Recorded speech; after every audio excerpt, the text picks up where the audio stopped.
Hey guys, welcome back. I'm Jess Hopkins, and today we're talking about the third and final component of self-compassion, self-kindness.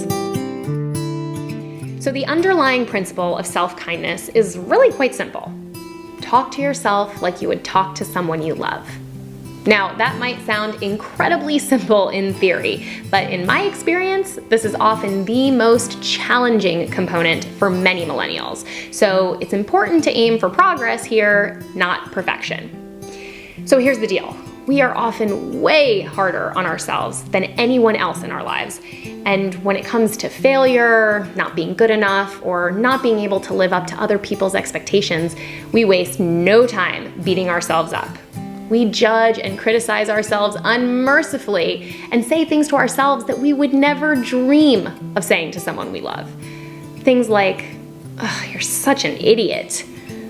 Ugh, you look so gross. You'll never succeed anyway. Stop kidding yourself." These are the kinds of messages our inner critic feeds us. And when that critic goes unchecked, we get flooded with paralyzing emotions like fear, embarrassment, and shame. What's incredible, though, is that if a loved one came to us saying these exact same disparaging statements about themselves, we wouldn't hesitate to respond with something really loving, supportive, and soothing. We have no problem offering kindness to our loved ones when they're suffering, but often fail to extend that same kindness to ourselves. Self-kindness is all about speaking to ourselves the way that we would speak to someone we love. This is a basic, self-soothing technique that is rarely taught and even more rarely practiced.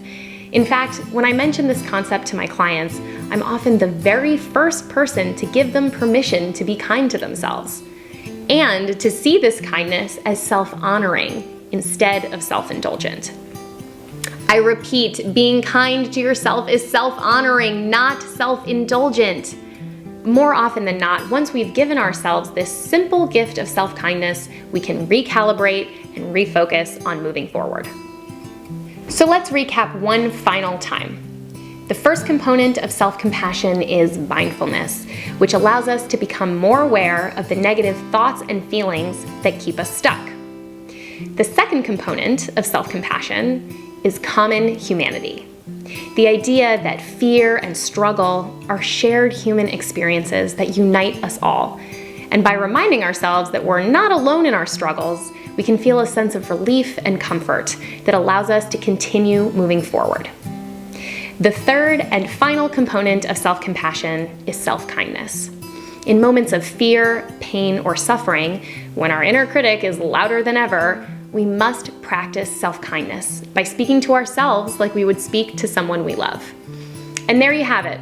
Self-compassion is the critical three-part skill that can help anyone, but especially millennials, to improve their well-being and maximize their potential. So the next time you find yourself struggling with self-doubt, fear, or that pesky inner critic, I encourage you to practice self-compassion and experience the difference for yourself. Thanks so much for tuning in. And as an added bonus, next week you'll receive one last video that debunks some of the most common myths about self-compassion. So to all you skeptics out there, stay tuned. I promise you won't be disappointed.